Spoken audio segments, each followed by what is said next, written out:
Hello there, my name's James Kelly. Welcome back to Scott Goes Pop and welcome to my hotel room in Aberdeen, near Aberdeen Airport. I was close to the front in the afternoon session of the SNP conference. I was in the second row and I was completely surrounded by people who were really enthusiastic about the leadership motion on independent strategy. To such an extent, there was actually a little bit of hostility towards the people who were putting the alternative point of view, people like Chris Hanlon. They were getting sort of heckled a little bit in a sort of low grade way. At the end of the session, or at the end of the debate, when the motion was passed, unamended apart from the amendments that the leadership accepted, there was this just burst of what I can only describe as just total joy. It was extraordinary. It was like a revivalist meeting, or the atmosphere of a revivalist meeting. It was like people who had found maybe not a new religion, but a new mission, a new purpose, something they wouldn't have believed in if you'd asked them a year ago, but they now believe in totally with evangelical zeal because they trust the people that are putting it forward.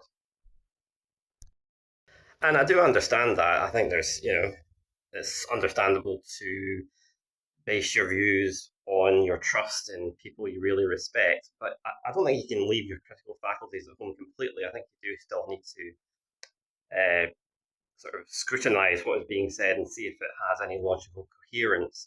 And I think it's just undoubtedly the case that at least two of the things that John Swinney said in his summing up speech just didn't make any sense, just objectively just didn't make any sense. For example, he said that the amendment on a de facto referendum didn't have any credibility because there was no pre-agreement with the UK government that the result of a de facto referendum would be respected or recognised.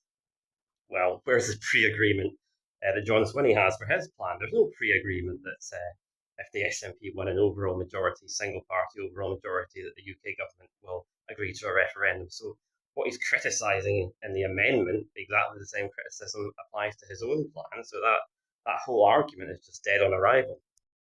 He said that the way that Scotland becomes independent matters because if we become independent in the wrong way, as he sees it, it might be harder to get international recognition or for European Union countries to accept us.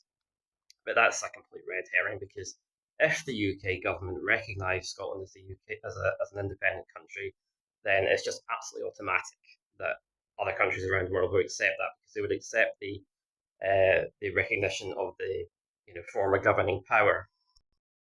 And if there's no recognition of an independent Scotland from the UK government, then there is no independent Scotland. So the whole argument is academic. So that is a complete red herring too. John Swinney said, "You have no idea what I've got planned or what I'm going to do if we get to 65 seats." Well, my question is not so much what do we do if we get to 65 seats, but what do we do if we don't?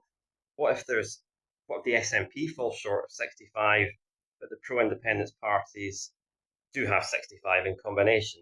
As Tony Giuliano said, are we just sort of turning that victory into defeat? Are we just saying, oh, well, that's it, we've lost, that's it for another 5 years? I have a horrible feeling that's the case, but that question is not going to go away because pro-independence majority, without the SNP winning an overall majority on their own, is several dozen times more likely. I mean, literally several dozen times more likely than the SNP overall majority. And that's not because the SNP aren't good at campaigning or can't do well or can't win votes. It's simply because the voting system is geared towards not providing single parties with an overall majority, and it does a very good job of depriving parties of an overall majority.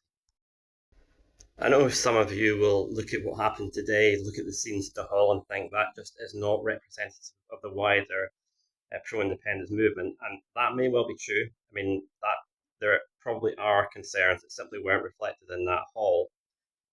But I suppose one solution to that is more people in the independence movement could get involved in SNP internal politics and make it more representative. If you think your views were not reflected there, if you don't think those people were speaking for you, then if you got involved, then maybe that hall would start to reflect people like you. However, I'm not necessarily advising that because I know as well as anyone from my past experience in a different party that there are downsides as well as upsides to getting involved in the political party, but I just sort of present it as something to think about because, if you don't think what happened in that hall was representative, there is potential remedy available.